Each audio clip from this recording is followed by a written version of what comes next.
you know? Well, let's get back to one of the original things you used. Okay, so are you a friend? Did you and Cody Rhodes have a personal relationship?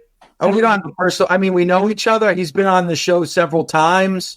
His career kind of started the same time that Busted Open started, so I've been able to interview with him a lot. And then I was also a big supporter of his when he left the WWE and kind of went out on his own and bet on himself.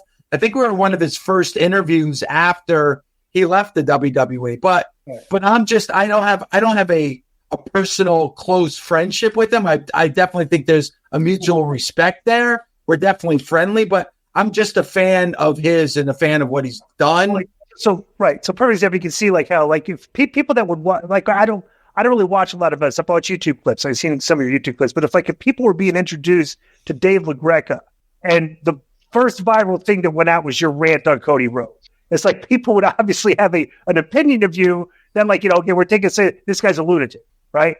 What triggered you? Because I know you're probably obviously not like that all the time. What emotionally hits you that sets you off like that? What was the gist?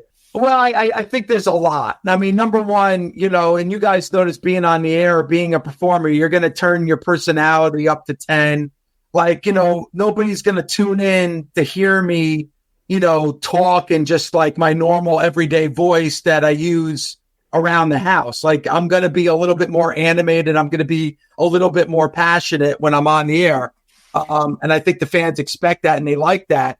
And the other thing is that, when the thing that went viral in the video that The Rock used on his Instagram, that was, I had on, and I have it actually right here, the show right after where The Rock inserted himself in the main event. Right. Okay. I went on the air the next day, the next show, and I put on my wife's pink bathrobe. Right. I had my Cody t-shirt on. My hair was a mess because I was so disheveled that The Rock took Cody's spot in WrestleMania. I was like, I couldn't eat. I couldn't sleep. I didn't get into the shower. I didn't even comb my hair. I was so distraught over the fact that The Rock just stepped right in and ended a 2-year story that I was invested in. He just walked right in and took the main event spot from Cody Rhodes. So I was upset, and I said, what better way to show how upset I am than wearing my wife's pink robe, not doing my hair that day, no gel, no mousse, didn't put a comb through it, didn't shower. I was wearing the same Cody t-shirt that I wore all weekend, and that's how I went on the air that day. Bro, getting a shout out from The Rock, that's money. You know what I'm saying? Well, tell me what you think about this, Dave. And this is what a take that I had on, because they called you all the Cody crybabies, but I could see how people that are invested in the Cody story, okay, want to see this come to fruition, right? You want to see Cody win the title of WrestleMania. And my thing was like, okay, that's a great moment. All right. But then I'm like thinking to myself, and it's, and bro, Vince McMahon is not running things there anymore. So we're not going to get the formulaic habits of the past. It's like, it's a different story now because you got a talent agency, the William Morris agency, which is TKO. You got big, heavy hitters. They're running this now. And it's their first WrestleMania. And they paid $9 billion for the company. Right. So this was my take. I was like, so what happens? Like, Cody finishes the story. Cody's a champion, like, all right, let's look forward. Like the next 3-4 months, are you really interested in anything? I think they can build, if Cody wins at WrestleMania 40 and becomes the undisputed WWE Universal Championship, which I hope happens, there are stories that you can tell coming out of that. First of all, now you got Roman losing the championship. So is Roman truly the head of the table if he loses the undisputed WWE Universal Championship? Is The Rock possibly sticking around after WrestleMania 40? And could you have a story between The Rock and Roman coming out of WrestleMania 40? But we know, Dave, he can't wrestle after WrestleMania because he's making the movie and he isn't even available for SummerSlam, right? Yeah, it was like April to August. He can come in for SummerSlam though. You could call the match, right? Just like they did with Rock and Cena before WrestleMania 28 saying, you know what? You think you're the head of the table? Really? After what just happened at WrestleMania 40? You know what? You could set up a match for 6-7 months down the road. Why not? And then for Cody, I think there's a ready-made story for Cody after WrestleMania 40. Let's go first full circle with Cody. Cody and Randy Orton coming out of WrestleMania 40.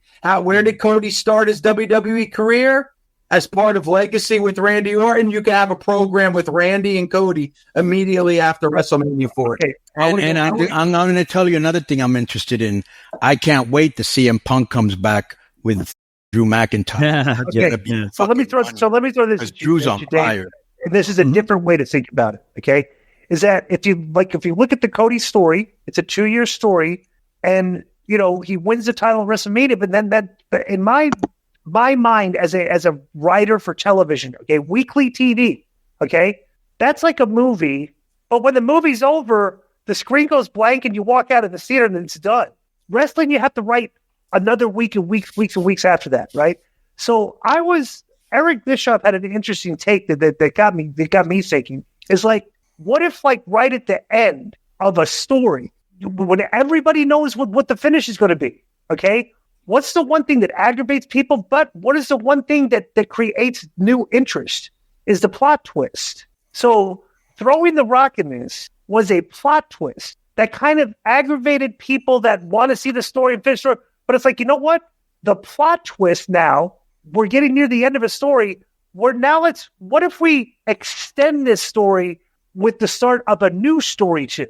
And now we just keep kicking the can down the road with the Cody story with plot twists just when you think it's supposed to happen, but we kick the can down the road. To me, it creates, as a writer, okay, it creates more interest when you twist the plot instead of delivering exactly what the people expect. Well, I mean, because like I said, the storyline has changed dramatically from a month ago. What we expect, right? I think it's been for the better. What do you think? I agree, but I also think you're always going to take a chance. You had him lose at WrestleMania 39. If you have them lose at WrestleMania 40, are you going to be able to keep their interest for another year to extend it to 41?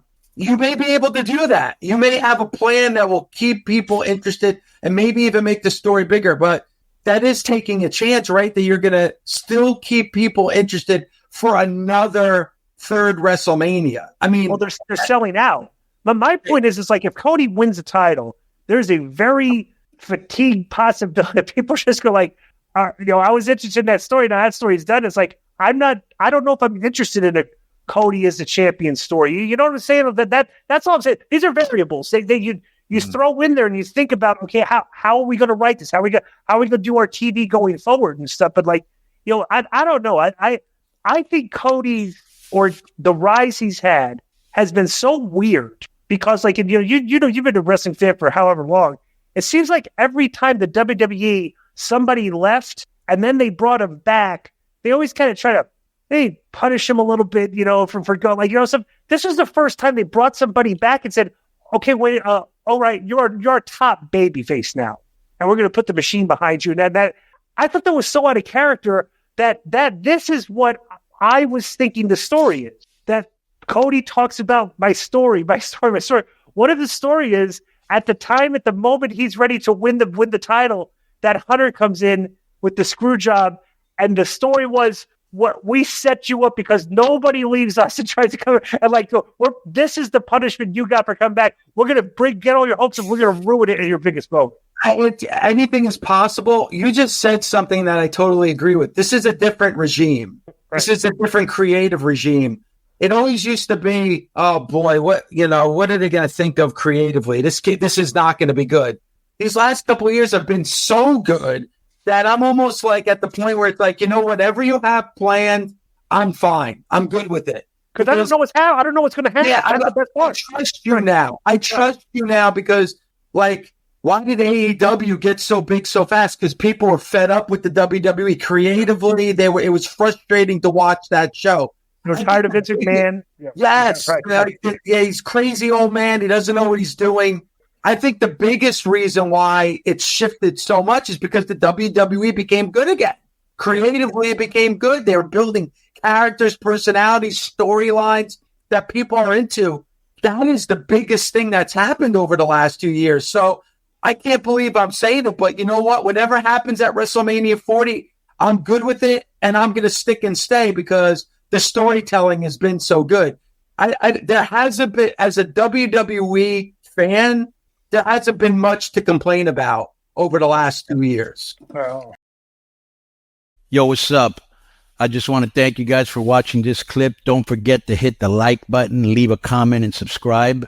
And join our YouTube membership for hours and hours of exclusive, unedited, uncensored content. And being a member will help you get involved in our upcoming live streams.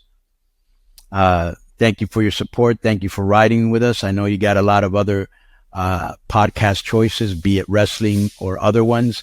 And thank you for picking us. Boom.